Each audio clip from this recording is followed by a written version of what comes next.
Bapak, kami bersyukur buat pagi hari ini kami bisa ada di tempat ini, kami bisa ada dalam keadaan sehat, kami menikmati udara yang bagus Tuhan yang Tuhan berikan buat kami. Hari ini kami mau belajar firman Tuhan. Roh Kudus, biar Engkau bicara buat kami, biar pada saat kami pulang nanti, kami pulang dengan membawa satu pembaharuan akal budi, kami membawa sesuatu yang baru yang bisa kami terapkan dalam hidup kami sehari-hari. Biar kasih karunia turun turun buat kami hari ini ya Tuhan. Urapi anakmu ini, apapun yang anakmu sudah siapkan, tidak ada gunanya tanpa urapanmu ya Allah, tanpa urapanmu ya Bapa. Berikan kepada anakmu ini hikmat supaya bisa mengkomunikasikan firmanmu dengan bahasa yang mudah dimengerti. Supaya kami semua bisa menangkap pesan Tuhan hari ini. Sekali lagi kami menyerahkan jam ini ke dalam tanganmu ya Bapa. Dalam nama Tuhan Yesus Kristus kami sudah berdoa dan mengucap syukur. Amin.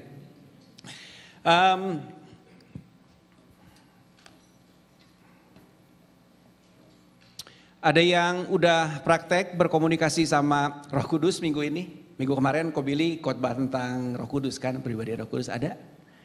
Ada yang praktek? Coba ngobrol sama Tuhan. Saya hope saudara bisa enjoy, bisa nikmati hubungan sama Tuhan. Menarik sekali apa yang Ko Billy share minggu kemarin. Kita belajar dari awal bulan. Jesse udah share tentang gimana lahirnya gereja. Terus Cihana ngomong tentang baptisan Roh Kudus. By the way, waktu saya dapat baptisan Roh Kudus itu ada Koden waktu itu share sama kita di Bogor. Ada satu hal yang sampai hari ini itu tahun 86. Masih ingat saya hari ini. Bahasa itu dipelajari karena kita mendengar, kita menirukan apa yang kita dengar, ya kan? Jadi kalau waktu saudara berbahasa roh dan saudara merasa, kok gue sama ya berbahasa roh sama orang yang di sebelah gue, that's fine.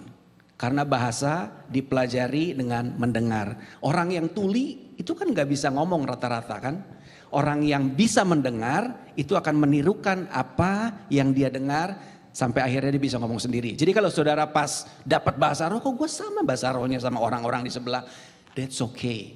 Itu part of learning curve ya. Itu saja yang saya hari ini masih ingat karena saya waktu dulu tuh punya pandangan kayak gitu. Saya harus berbahasa yang betul-betul baru yang beda banget sama orang lain. Tapi enggak gitu loh. Kita cuma perlu beriman, kita percaya bahwa apa yang Tuhan kasih buat kita tuh kita dapat, that's it, kita lakukan. Ya, nah Cihana udah bahas itu, Ko Billy minggu kemarin udah bahas tentang pribadi Roh Kudus. Nah saya ke bagian buntutnya yang paling sisa. Temanya mission possible bukan mission impossible ya. Nah waktu saya siapin ini ada beberapa hal yang trigger saya gitu. Saya ingat waktu mama saya sakit beberapa tahun yang lalu. Terus papa sakit juga, mama ovarium cancer, terus papa colon cancer, udah gitu. Ada beberapa yang kita kenal, Tante Sinta terus sakit ya kan. Terus Pascal sakit, Tante Widya sakit. Baru-baru ini company di mana Marley kerja, tempat Marley kerja tahun kemarin dia udah dapat kerjaan baru anyway, tutup gitu. Jadi ada beberapa rentetan kejadian yang nggak enak gitu yang terjadi sama kita. Nah, saya berpikir susah banget jadi orang Kristen kayaknya. Kalau Bang Tunggul bilang mungkin susah kali jadi orang Kristen ya. Harus begini, harus begitu, reaksinya harus begini, nggak boleh begitu, nggak boleh begini. Nah tapi pagi hari ini ada satu hal yang mau saya bilang sama saudara. Pakai tools ini, karena tools ini udah Tuhan sediakan buat saudara. Nah tools ini namanya kasih karunia. Nah mungkin saudara udah dengar banyak tentang kasih karunia. Udah mungkin ada beberapa dari kita yang tahu apa itu kasih karunia. Dan mungkin udah ada beberapa dari kita yang mengalami kasih karunia mungkin. Ya, tapi saya mau bilang begini. Kalau ada satu hal yang paling membedakan antara kita dengan kepercayaan lain di dunia ini. Itu karena kekristenan hari ini masih mempercayai kasih karunia. Amin. Saudara percaya ada kasih karunia? Nah itu, that's the hope of my message. Jadi saya harap hari ini saudara bisa ketemu dengan kasih karunia dan kasih karunia itu akan mengubah kehidupan saudara. Ya, sangat malang sebetulnya. Kalau kita sebagai orang-orang yang mengenal Tuhan, yang menyebut dirinya Kristen, tapi kita nggak pernah ngalamin apa itu kasih karunia. Sedih banget kalau kita sampai nggak bisa ngalamin. Ya, oke. Nah, mari saya mulai dengan definisi. Apa itu kasih karunia? Word of faith kita kan bilang kan tadi kan. I live by grace and mercy, ya kan? Kasih karunia dan anugerah. Sebetulnya yang paling benar mungkin kasih karunia dan belas kasihan Allah kan? Grace and mercy. Apa itu grace? Apa itu kasih karunia menurut saudara? Ada yang tahu? Ada yang mau share? Pertolongan Tuhan, betul. Ada lagi? Kok saudara takut sih, heran? Saya sebetulnya secara pribadi saya nggak suka nih ngomong one way kayak gini. Lebih enak tuh kalau ngobrol gitu sama-sama. Jadi kita bisa dengar input dari saudara. Ya kan? Statistik membuktikan bahwa kalau ada yang khotbah di depan sini cuma 20% aja yang saudara bisa tangkap. Itu pun kalau khotbahnya bagus. Kalau khotbahnya jelek 5% kali. Nah saya nggak mau ya.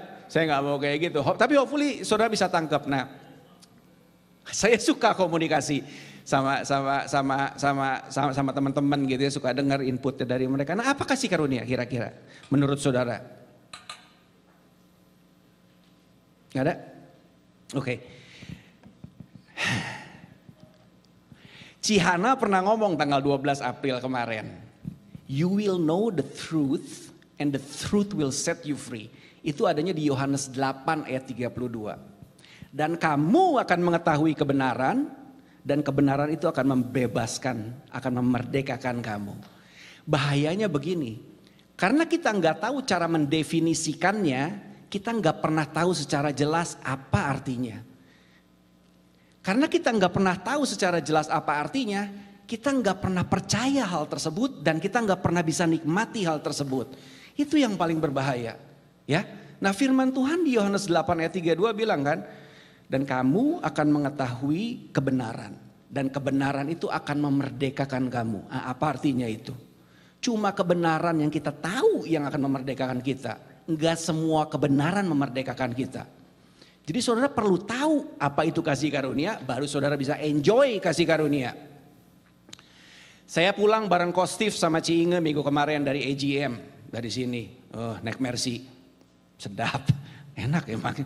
Ya, di tengah jalan kita ngobrol, Coach Steve anterin Ci Inge, Coach Steve sama Ci Inge anterin saya di Miga. Oh, Ci Inge nanya, oh suka ya sama Miga. Mungkin bisa cobain Cako. Saya bilang, Cako belum pernah dengar. Kemarin kita pergi sama-sama ke sono, sama Keinar ulang tahun kita makan ke sono, makan. Boleh ada saya rekomen ke Cako, saudara. Saya makan, itu kan all you can eat. Saya makan sampai capek. Bukannya kenyang lagi, udah liwat kenyangnya mah, capek. Enak, mulut maunya gayam terus, tapi perut pan udah gak kuat lagi ya kan. Nah saya gak pernah tahu apa itu Cako. Dan saya gak pernah nyari, gak pernah nikmatin. Apakah Cako ada? Ada. Apakah enak? Iya, Ci Inga sama Coach Steve udah nikmatin. Saya nikmatin sebelum-sebelumnya? Enggak, gak tahu. Kasih karunia sama. Semua kebenaran firman Tuhan sama. Saudara perlu tahu dulu, saudara perlu ngerti dulu sebelum saudara bisa percaya dan ngalamin. Makanya baca firman Tuhan dan merenungkan firman Tuhan itu perlu. Ya, Mazmur 1 kan bilang kayak gitu, orang yang merenungkan firman Tuhan siang dan malam, dia akan seperti pohon yang ditanam di tepi aliran air yang menghasilkan buahnya pada musimnya. Nah, saudara renungkan dah firman Tuhan, ketemu sama kebenaran-kebenaran yang akan memerdekakan saudara. Karena kalau saudara nggak baca, saudara nggak renungin, yes, begini-begini aja kehidupan kekristenan kita. Ya, balik lagi. Definisi dari kasih karunia. Kasih karunia itu punya beberapa pemahaman. Di dalam perjanjian lama, kasih karunia datang dengan kata Chen. Charlie, Hotel, Echo, November. Chen, Jackie Chan. Right? Silat. Chen. Nah, artinya begini. Seorang yang lebih kuat membungkukkan dirinya ke bawah untuk mengangkat orang yang lemah berdiri sejajar dengan dirinya. Sekali lagi, Chen dalam bahasa Hebrunya, dalam bahasa Ibraninya artinya seorang yang lebih kuat membungkukkan dirinya ke bawah untuk mengangkat orang yang lemah supaya bisa berdiri sejajar dengan dirinya. Nah, itu punya pengertian Tuhan Yesus lakukan itu buat kita kan? Tuhan Yesus turun dari surga, datang ke dunia ini supaya kita yang berdosa itu selamat dengan kematian dia. Itu yang Tuhan Yesus lakukan. Keselamatan itu salah satu bentuk dari kasih karunia. Ada banyak macam lagi hal-hal lain yang juga termasuk di dalam kasih karunia. Nafas kita lah oksigen ini kasih karunia dari Tuhan kan. Waktu yang kita punya itu kasih karunia daripada Tuhan. Di dalam kamusnya kasih karunia kata deserve itu nggak ada. Layak untuk mendapatkan tuh nggak ada. Karena kasih karunia tuh free. Ya, kenapa dia bisa free? Karena kasih karunia tuh ditanggung oleh si pemberi 100%. 0% si penerima. Jadi nggak ada tuh. Saudara bisa mengerjakan sesuatu, 2% aja hal yang bisa saudara kerjakan untuk mendapatkan keselamatan. Nggak ada. Itu semata-mata karena pemberian Tuhan. 100% dari Tuhan. Karena 100% udah dibayar sama Tuhan. Ya. Nah saya mau mulai beberapa cerita. Ada banyak hal dalam kehidupan. Nah saya nggak tahu dengan saudara. Tapi saya termasuk salah satu individu yang bertemu dengan kasih karunia. Kalau orang ketemu dengan kasih karunia, orang lain bisa lihat. Ada perubahan dalam hidup. Dalam hidup orang tersebut. Ya, mengganggu pewahyuan nih. Saya lupa ngomong apa tadi. Nah, saya mau ngomong beberapa hal. Saya mau cerita. Nah, pagi ini memang saya mau banyak cerita tentang pengalaman hidup saya. Supaya saudara bisa grab, saudara bisa menangkap dengan mudah prinsip-prinsip yang saya mau share dengan saudara. Ya ada banyak hal dalam hidup saya yang itu tuh saya nggak ngerti secara jelas dan saya tahu itu kasih karunia dari Tuhan. Saya gede di kampung yang namanya Belong. Ferry mungkin tahu, di bawahnya Jalan Roda ada Pasar Bogor, di bawahnya Belong. Orang bilang Bilong, sama sih memang tulisannya Bilong. Belong. Saya gede di situ. Papa jualan ikan asin. Itu dia jualan di satu desa yang namanya Lewiliang. Itu kira-kira 26 kilo jauhnya each way dari kota Bogor, jauh ya. Papa pergi itu kira-kira jam 6:30 pagi ya. Sebelum begitu saya bangun mau sekolah beres-beres papa udah pergi, atau kira-kira 6:45 6:30 dia udah pergi. Dia pulang ke rumah 11:30 malam. Jadi setelah dia beres dagang, dia belanja dulu buat besoknya ya. Jadi saya jarang ketemu papa saya. Kita hidup susah lagi kecil. Saya nggak exaggerate, saya nggak mencoba membesar-besarkan. Tapi saya ada beberapa masa di mana saya pernah makan itu cuma nasi sama garam. Nasi itu yang panas-panas gitu, dicampurin garam, dikepel-kepel gitu sama mama, disuapin. Saya masih ingat banget. Ya, nggak pernah kepikir sedikit pun di benak saya bahwa saya akan lulus sekolah. Boro-boro ada di Kanada. Betul, karena saudara tahu sendiri jualan ikan asin, papa tuh bukannya punya pengasinan atau punya pengasinan ya, ada bos-bos ikan asin yang memang kaya. Dia mah jualan gitu, jualan ikan asin biasa. Untungnya cuma jigo gocap, orang Cina bilang 25 perak, 50 perak untungnya. Saya bisa sekolah hari ini, lulus S1. Adik saya yang kedua lulus S1. Adik saya yang ketiga, anak yang ketiga, adik saya yang paling kecil yang cewek lagi sekolah S2 sekarang.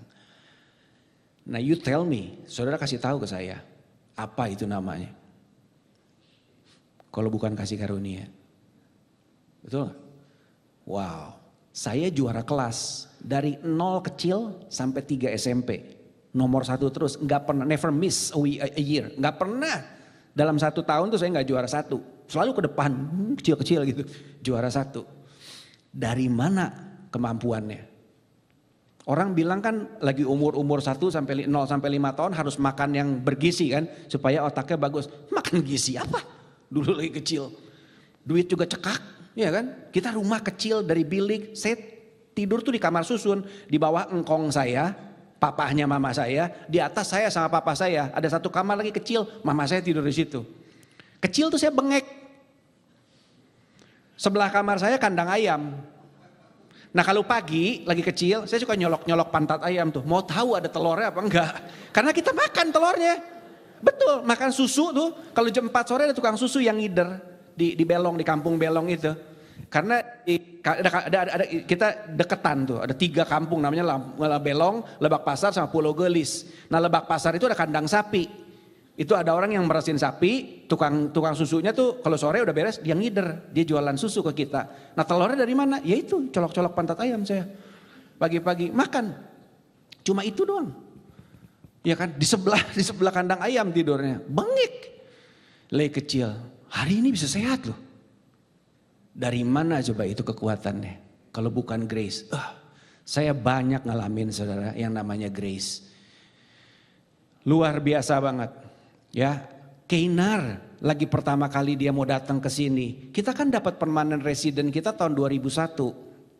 Tahun 2001 itu juga kita tuh permanent resident permit kita tuh berlakunya sampai November 1 2001. Kita datang landed di Pearson Airport jam 9:30 malam November 1 2001. Nah, si visa officer dia bilang, lu tuh berdua gila bener kata dia. Kalau ini pesawatnya delay, paperworknya angus, saya nggak bisa masuk Kanada dong.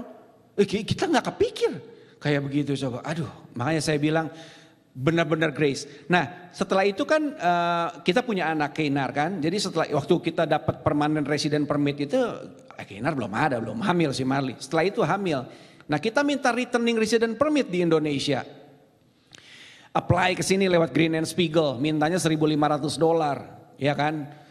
Udah gitu dia nggak bisa garansi dapat lagi karena kasusnya lemah gitu tau nggak? Kita cuma minta sama Tuhan loh, berdoa sama Tuhan.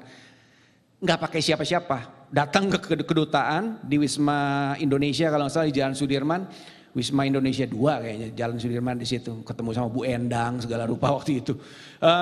Dapat cuma dengan $40, 400.000 kita bisa di-extend sampai Keinar harus lahir di Indonesia. Nah begitu Keinar lahir di Indonesia kan nggak bisa datang ke sini.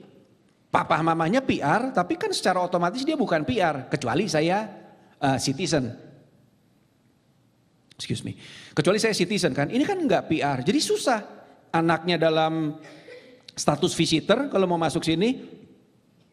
Saya sama Marley udah permanent resident. Saya minta kan ke dia kan. Nggak dikasih loh visa visitornya sama Bu Endang waktu itu sama kedutaan Kanada karena bukan secara hukum ya, secara logik aja, Keinar tuh kan nggak akan mungkin balik lagi ke Indonesia umur 10 bulan waktu itu dia, nggak mungkin balik lagi ke Indonesia kan, karena mama papanya PR, dia pikir pasti, lu pasti tinggal di Kanada nih. Setelah itu ganti status, nggak dikasih, karena mereka nggak punya, itu kan gray area, dia nggak punya sistem yang bisa accommodate itu. Sistem yang ada cuma begini, salah satu dari orang tuanya datang, sponsorin anaknya. Saya nggak mau dong, saya pisah sama si Marley atau kita berdua ke sini, terus Keinar di Indonesia sendiri titipin sama mama papa, kan kita nggak mau. Kita maunya bareng-bareng pindah ke sini, biarpun dia masih kecil waktu itu ya. Nggak bisa, kita udah ngomong sama Bu Endang, nggak bisa Bu Endang bilang, visa officer yang di Indonesia. Dia bilang begini, tapi bos saya ada di Singapura.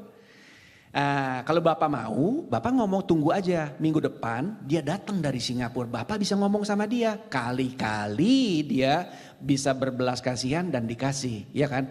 Oke kita tunggu. Saya ingat banget hari Rabu kita balik lagi ke situ, ke kedutaan.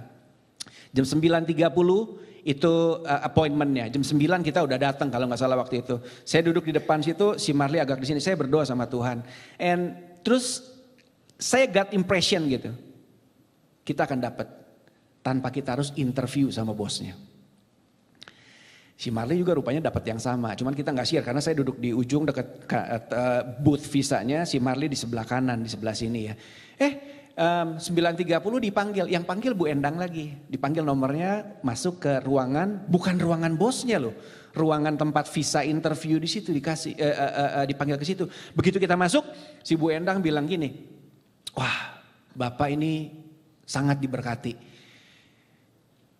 Anak Bapak boleh datang ke Kanada dengan visa visitor tanpa harus interview sama bos saya dan dikasih note di situ bahwa dia boleh ganti status di Kanada. Waduh saudara, saya senangnya luar biasa. Dari mana coba datang yang kayak begitu? Itu kan grace dari Tuhan. Kita terbang datang ke sini kan, satu kapal sama. Ada satu couple tinggal di Burlington yang kalau saya sebut namanya mungkin ada beberapa dari saudara yang kenal dia. Dia punya kasus yang sama, anaknya lahir di Indonesia, nggak dapat loh, nggak dikasih pergi. Jadi waktu dia dengar cerita saya di pesawat dia kaget, wah kok lo bisa dapat ya? Dalam hati saya bilang, gue punya grace dari Tuhan, makanya mampu. Saudara saya bisa cerita story upon story buat saudara. Ada banyak hal yang Tuhan kerjakan dalam hidup saya yang kita berdua mungkin nggak bisa jelaskan dengan jelas gitu. Kenapa bisa terjadi sama kita? Itu semata-mata karena grace dari Tuhan. Prinsip yang pertama dari grace akan memberikan kepada kita hal-hal yang sebetulnya kita enggak layak terima. Itu semua udah Tuhan sediakan buat kita. Kalau saudara buka Efesus 1 ayat 3, ya kan? Di situ kan disebut bahwa semua hal yang kita perlukan untuk hidup saleh di dunia ini, itu Tuhan sudah sediakan. Ya, saudara bisa ambil lewat faith, tapi ada kalanya saudara harus ambil juga. Biarkan Tuhan memberikan grace-nya buat saudara. Jadi prinsip yang nomor 1 tentang grace, saudara bisa mendapatkan hal-hal yang sebetulnya nggak layak saudara dapatkan, hal-hal yang positif ya. Itu prinsip yang pertama. Ya. Prinsip yang kedua, nah saya mau baca, saya mau saudara buka di Yohanes 8 ayat 1 sampai ke 11.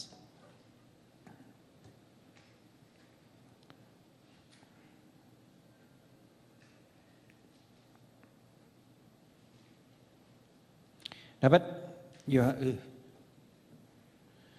Yohanes pasalnya yang ke-8 ayatnya ke-1 sampai ke-11. Nah, saudara mungkin udah tahu cerita ini. Udah sering banget saudara dengar tentang cerita ini. Ya kan? Ada seorang wanita yang kedapatan berbuat zina dan dibawa ke depan Tuhan Yesus untuk diadili. Ya kan, ceritanya kayak itu. Settingnya kayak begitu. Nah, saudara tahu kalau orang mau dirajam, dilempar batu itu kan dia dibuka sampai ke waist sini, sampai ke pinggang. Jadi perempuan ini dipermalukan sekali, dibuka bajunya sampai ke pinggang gitu dan diperhadapkan sama Tuhan Yesus ya. Nah, tapi akhirnya kan nggak ada orang yang ngelemparin batu ke dia kan, dan Tuhan Yesus pada akhirnya juga Pak Tuhan Yesus kan nggak menghukum perempuan ini. Nah, ada satu kata yang menarik yang sedikit mengganggu saya gitu ya.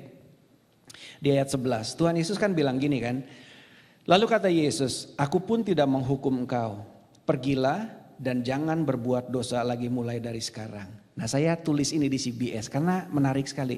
Bisa nggak manusia tidak berbuat dosa? Bisa manusia tidak berbuat dosa? Bisa. Kalau kita udah terima Tuhan, bisa. Tapi waktu kita belum terima Tuhan nggak bisa. Kita fragile, kita gampang jatuh, kita gampang kalah dengan tantangan. Manusia nggak punya kemampuan untuk bisa hidup benar di hadapan Tuhan. Makanya Tuhan Yesus perlu datang mati dan menebus dosa kita kan. Supaya kita bisa dibenarkan di hadapan Tuhan. Enggak bisa. Kita hidup benar di hadapan Tuhan. Tapi kasih karunia datang memberikan kemampuan buat saudara untuk bisa hidup benar di hadapan Tuhan. Saudara lihat sequence-nya. Saudara lihat urutannya cerita itu. Perempuan itu berdosa. Tuhan Yesus melepaskan pengampunan. Tuhan Yesus melepaskan grace. Baru setelah Tuhan Yesus melepaskan grace, wanita tersebut punya kemampuan untuk tidak berbuat dosa, ya kan? Kalau lihat sequence-nya kan kayak gitu. Kan baru terakhir Tuhan Yesus ngomong gitu. Pergilah dan jangan berbuat dosa lagi. Saudara, itu tuh saudara posisikan diri saudara di perempuan tersebut coba. Hampir mati loh. Karena hukumnya cuma satu waktu itu. Kalau orang kedapatan berbuat zina, itu dihukum mati, dirajam, dilempari batu. Si perempuan ini mungkin mikir, gua mati dah hari ini. Within minutes mungkin mati.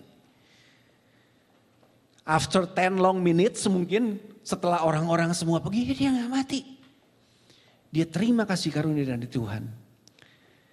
Dan itu yang memampukan dia untuk tidak berbuat dosa. Kalau saudara ingat dulu lagi grow, itu kan John pernah bilang, kalau gak salah saya lupa di chapter yang mana dia bilang bahwa manusia itu bisa untuk tidak melakukan dosa. Kasih karunia memampukan saudara.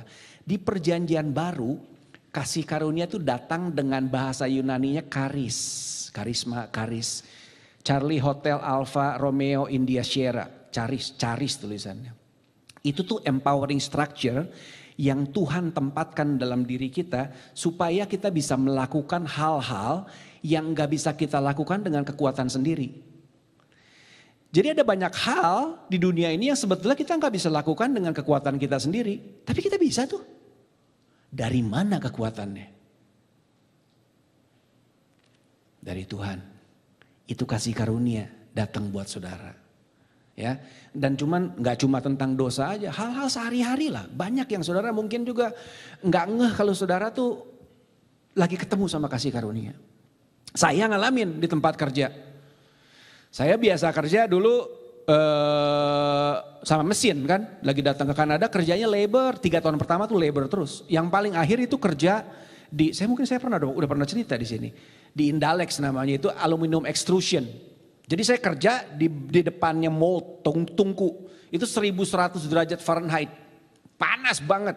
Banyak orang yang semaput, bisa pingsan kalau lagi summer, soalnya panas. Kita kerja dikasih termometer sama dikasih es mambo tuh, apa sih namanya, popsicle, dikasih supaya temperatur badannya turun. Nah saya biasa kerja begitu kan sama mesin, nggak banyak ngomong sama orang. Dapat kerjaan purchasing, yang harus deal sama supplier, sama punya klien, orang-orang di lab. Ada 400 orang yang saya handle waktu itu di satu lokasi tersebut. Nah, itu lagi pertama kali dapat kerjaan itu. Oh ya ampun saudaraku. Hari pertama telepon berdering, kagak berani ngangkat. Bahasa Inggris belepotan pan. Dari Indonesia pas-pasan. Jadi saya belajar bahasa Inggrisnya ya sambil lihat TV, turn the caption on. Tuh jadi bisa baca, oh dia maksudnya ngomongnya gini gitu. Kita kan jago grammar biasanya dari Indonesia kan, tapi ngomong payah gitu. Nggak berani ngangkat loh telepon. Takut gitu, mau ngomong apa pertama kalinya coba. Tapi ya hari demi hari itu saya lewatin, itu ada loh kemampuannya. Yang bisa bikin saya tuh berani jawab, dan akhirnya lama-lama jawaban saya tuh make sense. Kalau saya bisa hari ini cukup berhasil di posisi saya sekarang, di kerjaan saya sekarang, itu semata-mata karena grace. Karena kalau saya mikir balik ke belakang, saya ini nggak punya basic foundationnya gitu, nggak punya knowledge-nya untuk bisa berhasil di bidang tersebut gitu. Saya punya mungkin beberapa pengalaman yang similar sama apa yang saya kerjakan sekarang di purchasing, tapi nggak ada yang stands out gitu, nggak ada yang spesial banget yang bikin saya bisa dipercaya jadi ada di posisi manajerial kayak ini dan corporate lagi kan seluruh Kanada. Saya heran loh saudara, tapi itu kejadian buat saya. Dan saya tahu itu pertemuan saya dengan kasih karunia. Saya bisa cerita banyak hal hari-hari saya di kerjaan tuh yang kadang-kadang tuh apa yang saya putuskan, apa yang saya bicarakan sama supplier, sama bos-bos di head office gitu yang wow gitu. Kalau saya bilang, kok saya bisa kepikir ya hal tersebut untuk ngomong. Itu saya rasa itu perjumpaan saya dengan Tuhan, perjumpaan saya dengan grace. Itu membuat saya tuh nggak sombong gitu. Karena saya nggak punya apa-apa anyway. Ada hal-hal yang Tuhan taruh dalam diri saya yang Tuhan bikin saya mampu untuk melakukan hal tersebut. Yang sebenarnya saya nggak bisa. Secara manusia biasa, secara logika itu saya nggak bisa gitu untuk kayak begitu. Tapi kejadian sama saya. Luar biasa saudara. Nah saya rindu saudara juga ngalamin hal-hal tersebut. Ya. Nah prinsip yang kedua dari kasih karunia itu empowering structure yang tadi saya bilang. Ya, ada penempatan kekuatan Tuhan ke dalam hidup saudara yang bikin saudara mampu untuk melakukan hal-hal yang sebetulnya saudara nggak bisa lakukan. Hidup benar di hadapan Tuhan. Mungkin saudara punya kerjaan-kerjaan yang bikin saudara stressful mungkin. Tapi minta sama Tuhan. Waktu kasih karunia datang, itu saudara mampu mengerjakannya loh. Dan saudara akan amazed at the end. Wow. Kok bisa ya? Itu karena Tuhan campur tangan. Ya.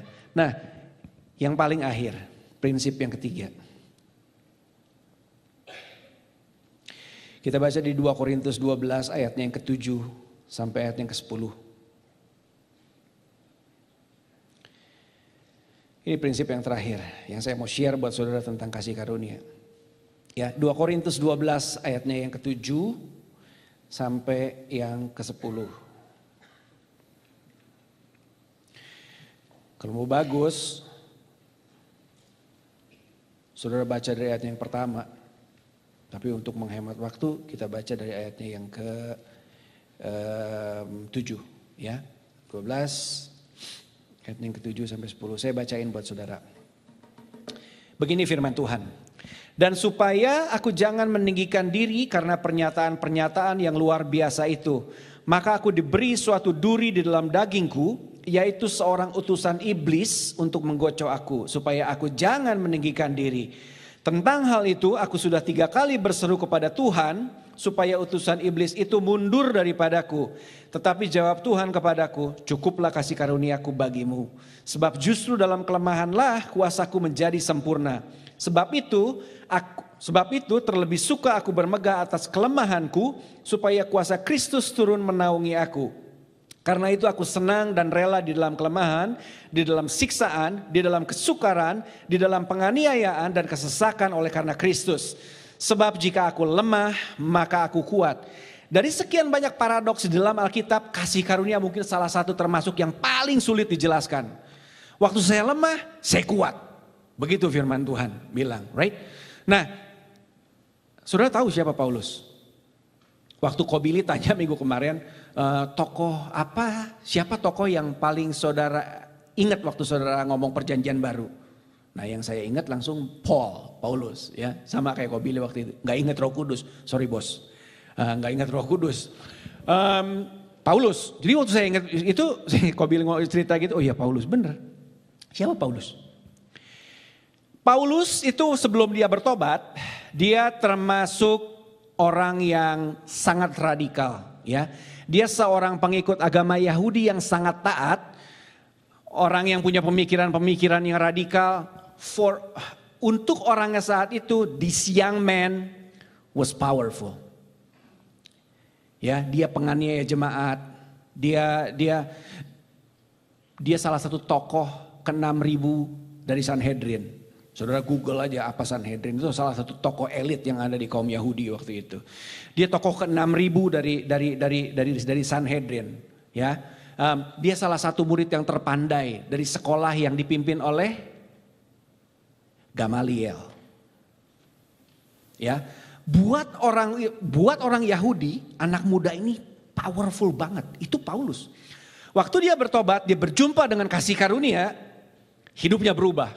Ya, dia dipakai Tuhan 180 derajat, beda langsung. Kalau saudara baca di Kisah Rasul 19 ayat 12, sapu tangan Paulus disentuh ke orang sakit sembuh. Nah, sapu tangan kita disentuh orang sehat jadi sakit.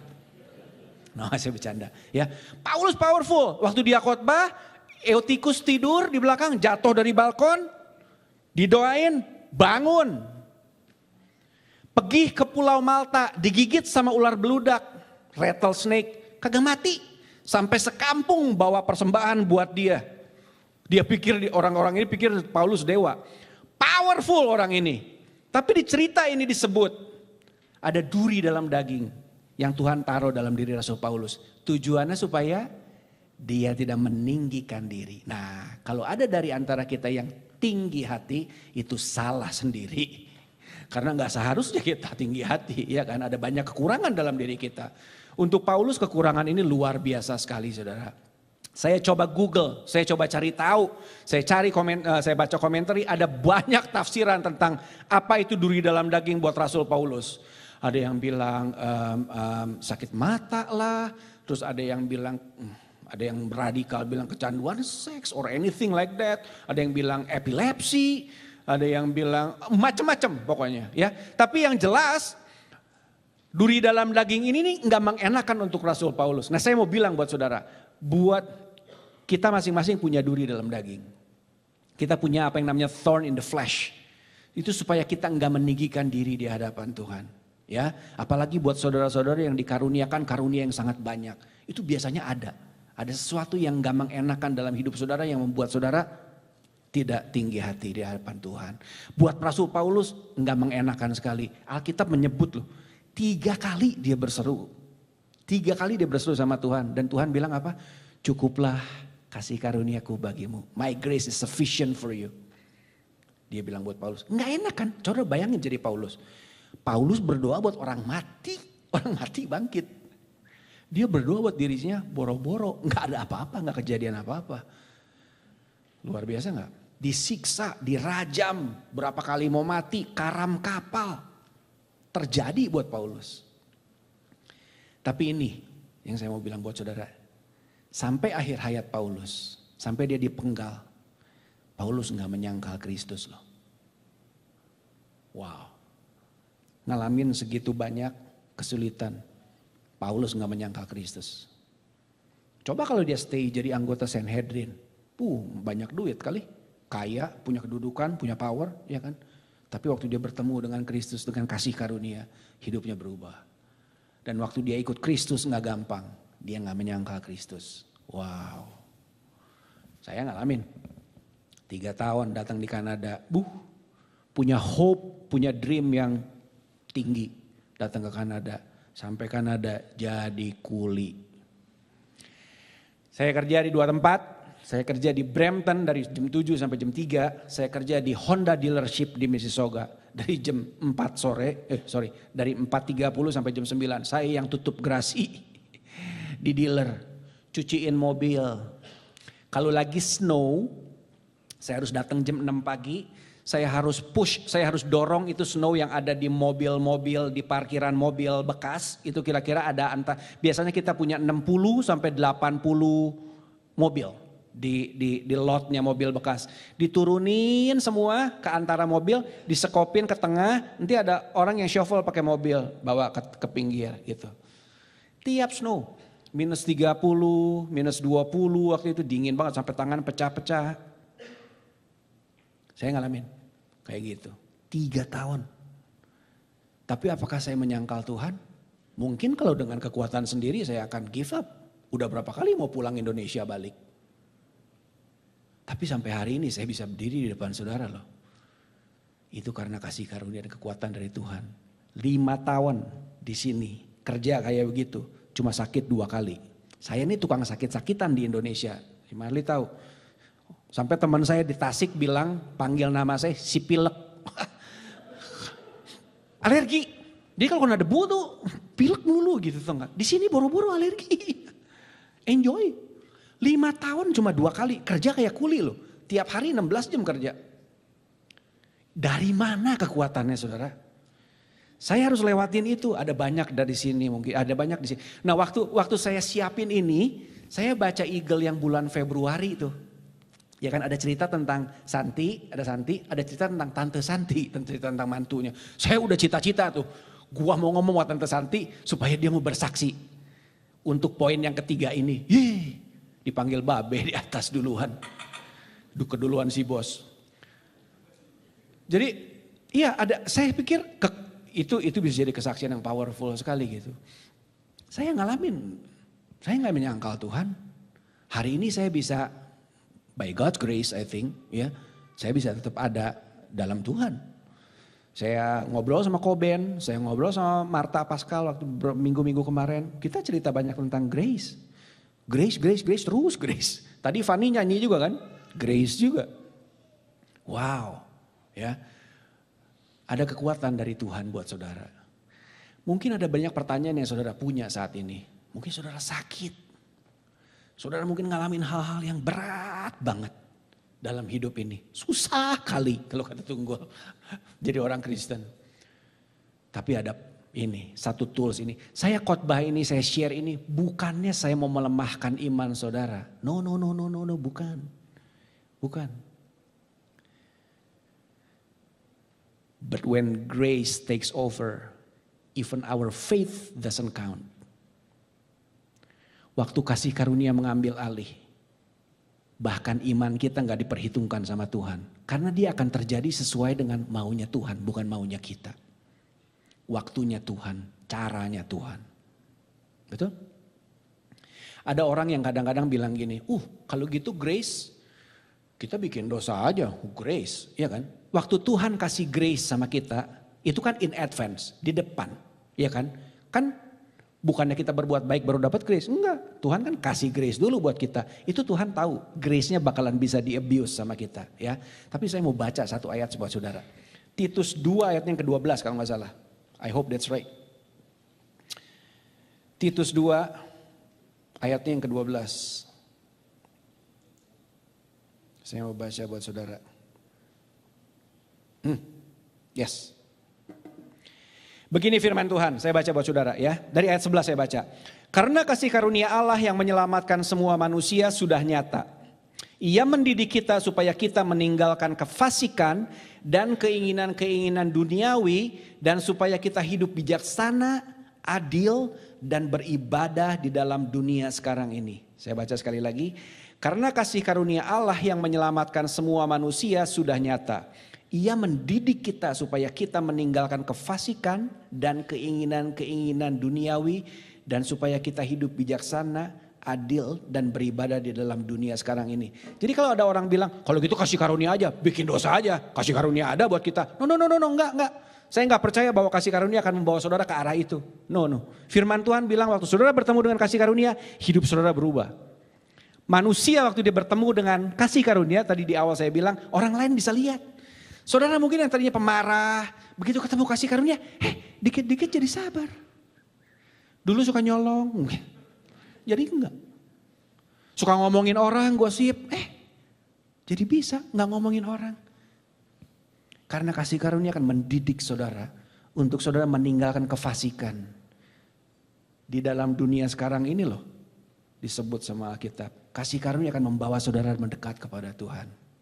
Wow, powerful banget. Nah saudara, saya harap saudara bisa tangkap hebat kasih karunia. Dan saudara rindukan itu. Gimana cara dapatnya? Ibrani pasal yang keempat ayatnya yang ke-16. Setelah itu enggak lama saya selesai. Ibrani pasal yang keempat ayat yang ke-16.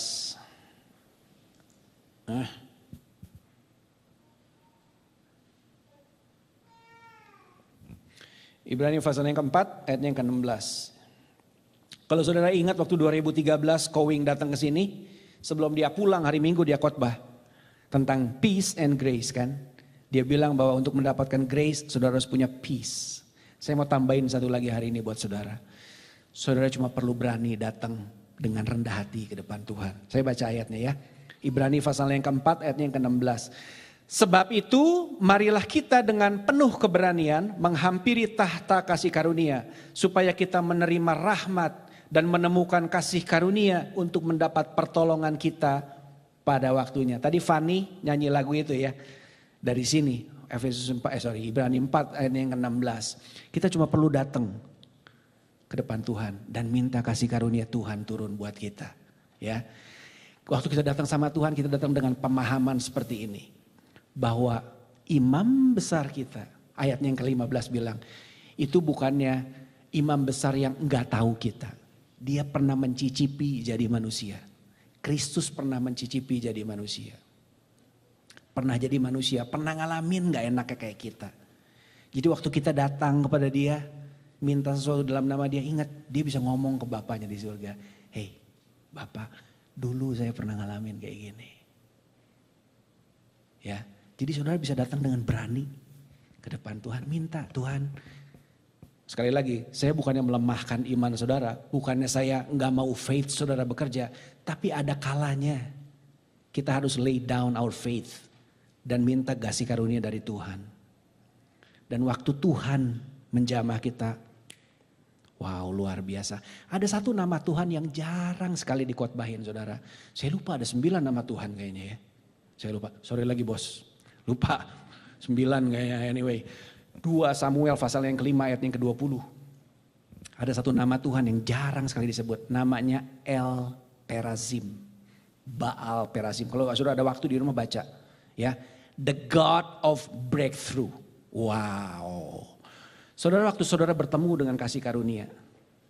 Allah sedang memindahkan saudara dari kemampuan manusia kepada kemampuan ilahi. That's powerful. Itu yang memampukan saudara untuk bisa hidup, berjalan hari demi hari depan Tuhan tanpa saudara menyangkal Tuhan. Saudara akan terima banyak berkat. Saudara akan, mungkin saudara harus lalui.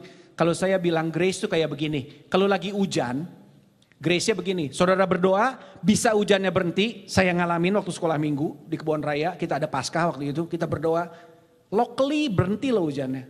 I'm not kidding. Di tempat kita lagi berbakti, sekolah minggu, berhenti hujannya. Sementara sekelilingnya basah. Wow, kita ngalamin. Nah, saudara bisa gitu, waktu hujan, saudara berdoa hujannya berhenti atau Tuhan kasih payung. Right? Saudara punya payung, hujannya tetap ada, badainya tetap ada, tapi saudara bisa gak kebasahan, gak kehujanan. Itu grace kalau buat saya. Right? Nah,